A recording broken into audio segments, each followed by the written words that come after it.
আসসালামু আলাইকুম রহমতুল্লাহি অবরকাতুহু। সম্মানিত দর্শক, বাংলাদেশের রাজনীতি ক্রমশ জটিল থেকে জটিলতর হয়ে যাচ্ছে। রাজনীতির কোনো হিসাব মেলানো যাচ্ছে না। আর যেটাকে পলিটিক্যাল ম্যাথমেটিক্স বলে, রাজনীতির অঙ্ক। সে অঙ্ক যখন খুব স্বাভাবিক নিয়মে চলে এবং মানুষ যখন ভুল না করে, তখন যিনি অঙ্ক কষেন তিনি বলে দিতে পারে যে আসলে ফলাফলটা কী হচ্ছে। রাজনীতির প্রায় প্রতিটি উপসর্গ এবং অনুসর্গ একে অপরের সঙ্গে এমনভাবে কন্ট্রাডিক্ট এবং কনফ্লিক্ট করছে। মাথার সঙ্গে লেজের, লেজের সঙ্গে মাথার ক্রমশ সংঘর্ষ হচ্ছে। আর এতে করে অসংখ্য অস্থিরতা দেখা দিচ্ছে এবং কেউ কারোর প্রতি বিশ্বাস স্থাপন করতে পারছে না। এই মুহূর্তে সরকারের সবচেয়ে বড় সংকট, এটা অস্তিত্বের সংকট নয়, এটা হলো রিয়ালিটির সংকট। সরকারকে কারা ভালোবাসেন সরকার জানে না। সরকারের বন্ধুকে সরকার জানে না, শত্রুকে তাও জানে না। তারপর সরকারের যারা প্রতিপক্ষ, তারা কি সরকারকে ভয় পাবে, নাকি এক ধাক্কায় ফেলে দেবে? তারা কি শেখ হাসিনার মতো তারেক রহমান সাহেবকেও দেশ থেকে তাড়িয়ে দেবে, নাকি শেখ হাসিনা যেভাবে 17 বছর ক্রমাগত জুলুম অত্যাচার চালাতে পেরেছিলেন, একইভাবে তারেক রহমান সাহেবকে 17 বছর সময় দেবে? এই বিষয়গুলো নিয়ে বিরোধী দল যারা আছেন তাদের মধ্যে যথেষ্ট মতানৈক্য আছে। অন্যদিকে সরকার তার আপন গতিতে কতগুলো কাজ করে যাচ্ছে।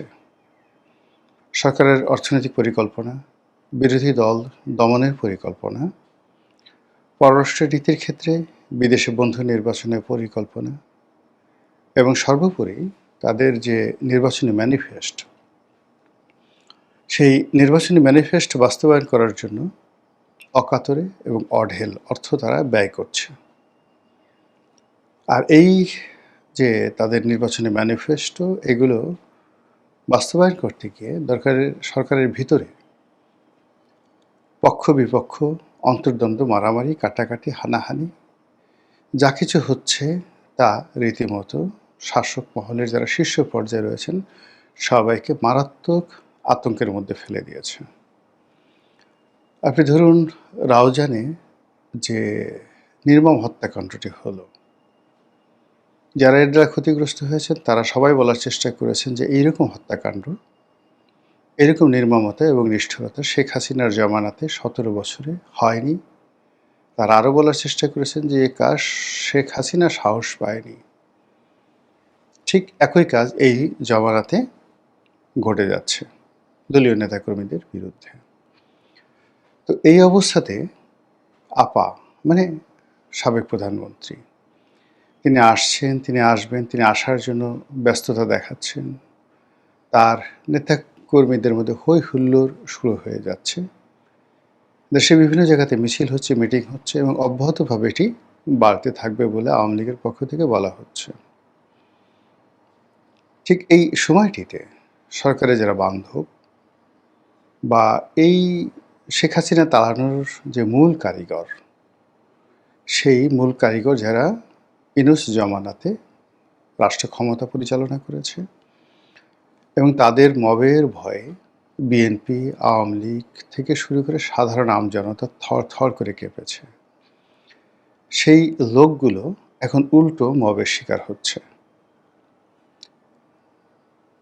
কখনো আওয়ামী লীগের গুপ্ত বাহিনী তাদেরকে আক্রমণ করছে, তাদেরকে মারধর করে তাদের মুখ থেকে আজে বাজে শব্দ বের করছে, গালাগাল বের করছে সরকার সম্পর্কে, জুলাই আগস্ট বিপ্লব সম্পর্কে, জামাত সম্পর্কে, এনসিপির সম্পর্কে।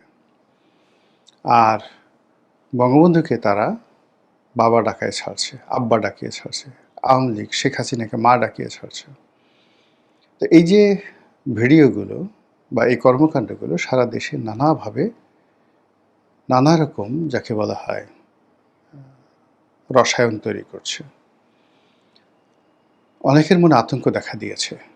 অনেকের মনে প্রচণ্ড ভয় দেখা দিয়েছে যে এভাবে যদি চলে তাহলে আমাদের শেষ পরিণতি কী? কিভাবে আমরা টিকে থাকব? এই যখন সরকারের অবস্থা, ঠিক সেই সময়টাতে দেশের প্রধান দুটো রাজনৈতিক দল, এখন তো আওয়ামী লীগ রাজনীতির ময়দানে না থাকার কারণে সরকারের বন্ধু বলেন, শত্রু বলেন, সরকারের বেদনা বলেন, আশা বলেন, আকাঙ্ক্ষা বলেন, সবই এনসিপি আর সবই জামাত। তো এখন সেই জামাত এবং এনসিপি যদি সরকারের সঙ্গে মিশে যায় একেবারে গোল আলুর মতো বা আলু ভর্তার মতো, তাহলে সরকারের কি হবে? আবার এই এনসিপি এবং সরকার, জামাত, এই দুটো দল যদি রাজপথ গরম করে তাহলে কি হবে? প্রথমটি হলো যে সরকারে যারা আছেন তারা কোনো অবস্থাতেই এখনো পর্যন্ত এনসিপি নামক দলটিকে, এর নেতা নেত্রীদেরকে, অথবা জামাত ইসলামী নামক দলটিকে, নেতা নেত্রীদেরকে সত্যিকার অর্থে একটি ইফেক্টিভ বিরোধী দল, শক্তিশালী বিরোধী দল এটা মনেই করে না। কাজে তারা যত হুমকি দিচ্ছে, ধামকি দিচ্ছে, এটাকে সরকার বুড়ো আঙুল দেখাচ্ছে। আবার অন্যদিকে যদি সরকার এদেরকে কাছে ডেকে নেয়, ঐক্যমত্যে সরকার করে, এদের মুখ বন্ধ করার জন্য তাদেরকে বড় বড় পদ দেয়, পদবি দেয়, এবং সেই সাবেক জমানার বিএনপি জামাত জোট সরকার অথবা একটি জাতীয় সরকার এরকম কোনো কিছু একটা শুরু করে, সেক্ষেত্রে কি হলো, দেশে এবং দেশের বাইরে নতুন করে আবার চালু হবে যে এটা আমি এবং মামুদের সরকার। এক্ষেত্রেও সরকার আসলে কোনো সিদ্ধান্ত নিতে পারছে না। ফলে সরকারের সঙ্গে এনসিপির বা বিএনপির সঙ্গে এনসিপির, বিএনপির সঙ্গে জামাতের যে পর্দার আড়ালে যে সকল কথাবার্তা হয়েছিল ইউনূস জামানাতে, সেই কথাগুলোর একটির বাস্তবায়ন ঘটতে দেখা যাচ্ছে না। আর এই কারণে এনসিপি এবং জামাত ক্রমশ তাদের ধৈর্য হারিয়ে ফেলেছে। তারা অনেক ক্ষেত্রে কূটনীতির আশ্রয় নিচ্ছে, অনেক ক্ষেত্রে নিজেদের যে ক্ষোভ সেটাকে তারা উগড়ে দিচ্ছে, অনেক ক্ষেত্রে তাদের সাথে যদি কারো সম্পর্ক থাকে এরকম আওয়ামী লীগের যারা নেতাকর্মী আছে তাদেরকে নানা রকম পিন্স, ডুইট, এগিয়ে যাও, আমরা আছি। এটা যে হচ্ছে না এটা কিন্তু বলা যাচ্ছে না। এদিকে আওয়ামী লীগ এবং বিএনপি আগামীতে যে রাজনীতি, সেই রাজনীতিতে দুটো দল যদি মুখোমুখি হয় আর এনসিপি আর জামাত যদি মাঠে না নামে, যদি পেছন দিক থেকে তালি মারে, তাহলে কি হবে?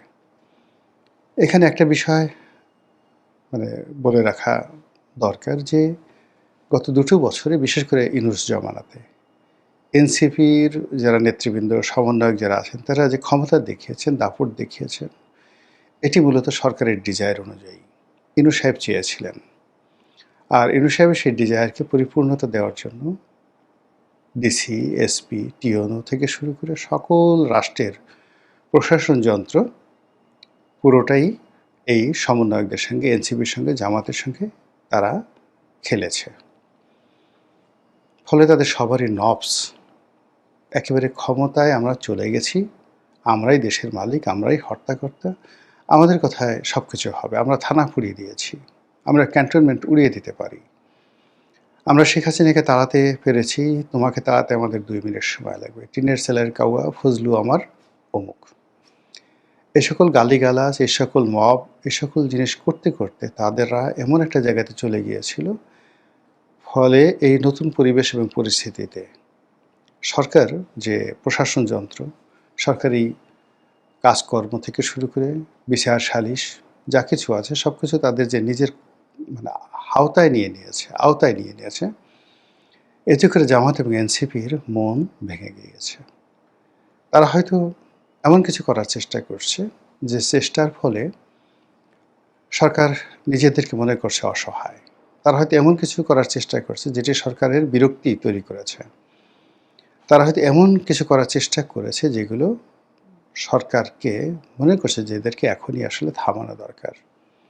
এবং রাষ্ট্রের যে গোয়েন্দা সংস্থাগুলো রয়েছে, আপনারা জানেন যে প্রধানমন্ত্রীর সঙ্গে সরাসরি ডিজিএফআই, এনএসআই তাদের যারা প্রধান, তাদের সরাসরি নিয়মিত বৈঠক হয়, কোনো ভায়া মিডিয়া নয়। এই দুটো প্রতিষ্ঠান সরাসরি প্রধানমন্ত্রীর অধীন।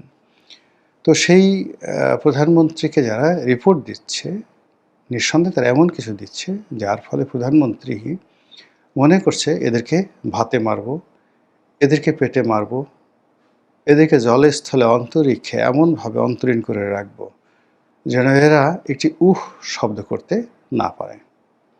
আর এ সমস্ত কাজ করার জন্য যেটি দরকার সেটি হলো কারো অর্থনৈতিক মেরুদণ্ড, ব্যাকবোন ভেঙে দেয়া। শেখ হাসিনা এই কাজটি খুব সুকৌশলে করতে পেরেছিলেন।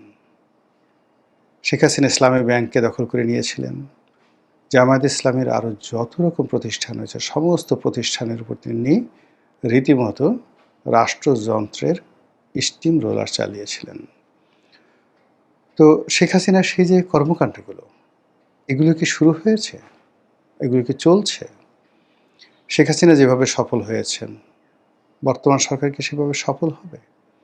শেখ হাসিনার জমানাতে যেভাবে সব কিছু মেনে নেওয়া হয়েছিল, বর্তমান জমানাতে কি সেগুলো মেনে নেওয়া হবে? আদ্দিন হাসপাতাল, তারপর ইসলামী ব্যাংক, এই দুটো প্রতিষ্ঠানে যা কিছু হয়েছে তার সঙ্গে কি আপনি অতীতের কোনো কর্মকাণ্ডের মিল পাচ্ছেন? নাকি নেহায়েতই একেবারে ধারাবাহিক যে কাজ সরকার জনকল্যাণে করে সেরকম কাজকর্ম তারা করে যাচ্ছে? তো এই সকল বিষয়াদি নিয়ে সরকার এবং বিরোধী দলের মধ্যে যেমন টানাপোড়েন চলছে, একই সঙ্গে বিরোধী দলের যে নৈতিক মনোবল এবং তাদের যে ক্ষোভ বিক্ষোভ, মনোবল ভেঙে পড়ছে, ক্ষোভ বিক্ষোভ বেড়ে যাচ্ছে। আর সেটি সরকারকে কেমন বিপদে ফেলে সেটি এখন দেখার বিষয়। মহান আল্লাহ আমাদের সবাইকে হেদায়েত দান করুন এবং হেফাজত করুন। আসসালামু আলাইকুম ওয়া রাহমাতুল্লাহি ওয়া বারাকাতুহু।